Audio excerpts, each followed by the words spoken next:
Hey everybody, John O'Connor here again. And you know what my problem is? Giant owls.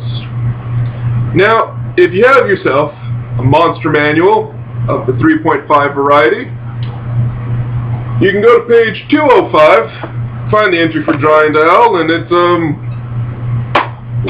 vanilla. It's a challenge rating 3 creature. It's, you know, supposed to be, I think, some form of good. And, yeah, you read the entry, you're like, well, that's that. But, hold on here. I suggest with some minor tweaks, we can turn this vanilla creature into something rather horribly scary. Something that could be the focal point of a low-level campaign. Something that could be the thing you don't want to fuck with. Now, step 1 in doing this, you should know about owls.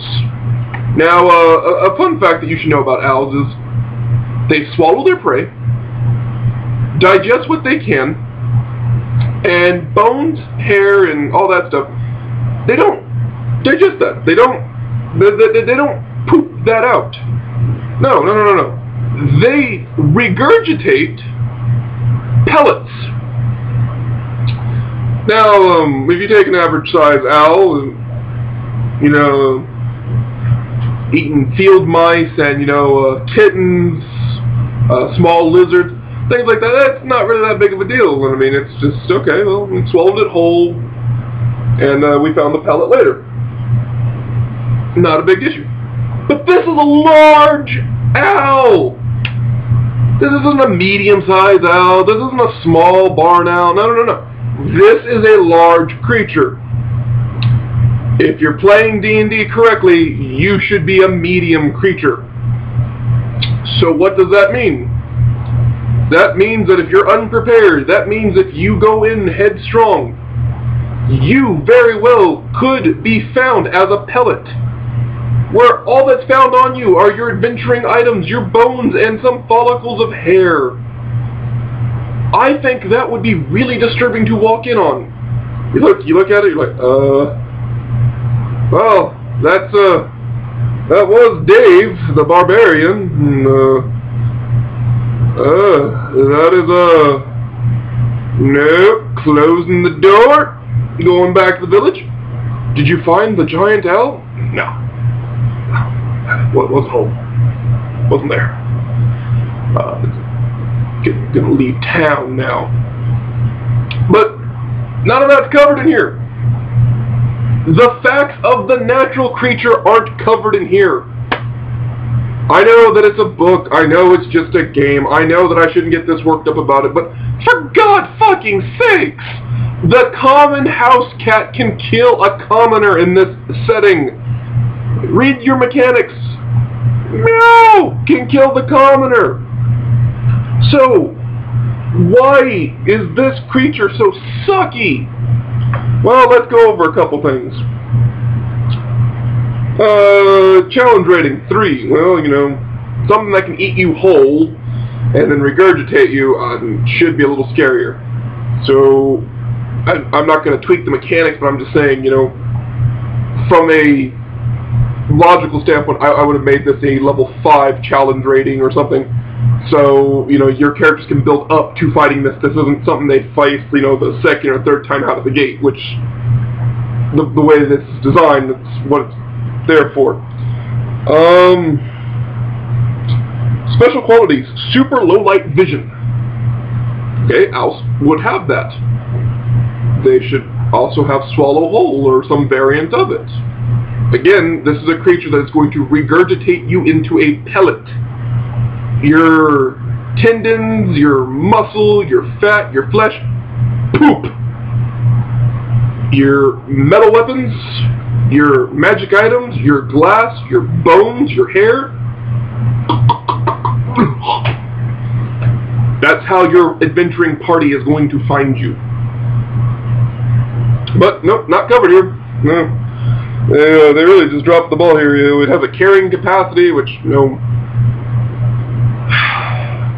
don't get me wrong, a horse can beat the shit out of you just as fast as any animal, but the fact that this creature could eat me, and I could be found like I keep describing, I really would rather just ride a giant eagle. Giant eagles don't regurgitate their prey. Giant eagles are a bold and noble creature who flies by day. This is a nocturnal creature. That's the one thing they did get right here. They tell you that it's nocturnal. So, I mean, that's a real scary thought. If you've ever lived out in the boonies or in the country, like I do, we lose kittens every year because of red-tailed hawks during the daytime and different kinds of owls at night because the kittens don't stay close to the house. So I can only imagine being an adventurer. Let's use human, different humans, because elves and dwarves and all those, you know, they get low light. So let's just use human for a second, who needs to see by torchlight. Absolutely needs that in the middle of the night. So they're carrying their torch in one hand. I don't know why my camera just did that. Sorry about that. They're carrying their torch in one hand, and their short sword, their long sword, their morning star, their, you know, whatever their weapon is of choice in their other hand, and going down the road. This creature just awoke and is now hungry. And yes, it says its alignment is, let's look at this nonsense here. Usually neutral good. Well, it's an animal. I don't care that it's an intelligent creature. You know, if it's hungry enough and you're small enough, it's not going to differentiate between, oh, you're the good adventurer, not the bad one. I shouldn't eat you. No. It's a giant-ass bird, and you're small enough to be its prey. I do not believe that all owls are good or usually good. I'm just going to throw that out in their limb like something that can eat me that's flying above me. Huh. I'm going to use my crossbow. I'm going to use my bow. I'm going to use my magic missile. I'm going to use my obscuring mist, my displacement. Anything that gets that thing less interested in me is the tool of my choice, and I am going to be preemptive. That's right, I don't know what you would call that ism, but I'm going to hate birds if they're bigger than me and can eat me. I'm sorry, but that's a prejudice I'm not willing to get rid of. So, back to my little scenario here. Torch, and whatever you're carrying in this hand. Going down the road, it just woke up, it's like, you know, I believe I'm a bit peckish, I think I could eat right now. Takes to flight, and sees your ass. What's even worse about the scenario is, okay, say that you're not human. You know, let's pretend you're human. What if you're a halfling? Halflings should have an innate fear of this creature. Because, you know, human, I might put up a bit of a fight, but if I know that I'm in giant owl territory and I have a halfling with me, my mind's a little more at ease, only because, well,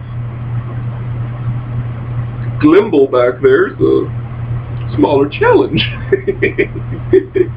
Let's see him use his evasion now.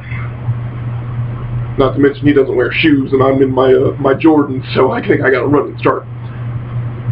So I mean, that's what I'm getting at. This is what bugs me about D&D sometimes, is that you got to add your own flavor text, which I'm fine. You know, I'm glad that it gives me that format to do that. But the scariest thing about the owl never brought up. I think at some point I want to do a level 1 adventure where the group comes into the lair or chamber of a giant owl, and they find NPCs they've talked to beforehand, obviously dead, and like they just see these giant pellets, and they're like, oh, there's fragments of her clothes. Oh, that was his favorite weapon. Oh, that's the helmet. So, you know, just to get them a little scared, and like, oh, yeah. But that's my problem. Giant owls not being represented properly in the game of Dungeons & Dragons. I'd love to hear what you guys think, and as always, please like, share, and subscribe. I'll talk to you later.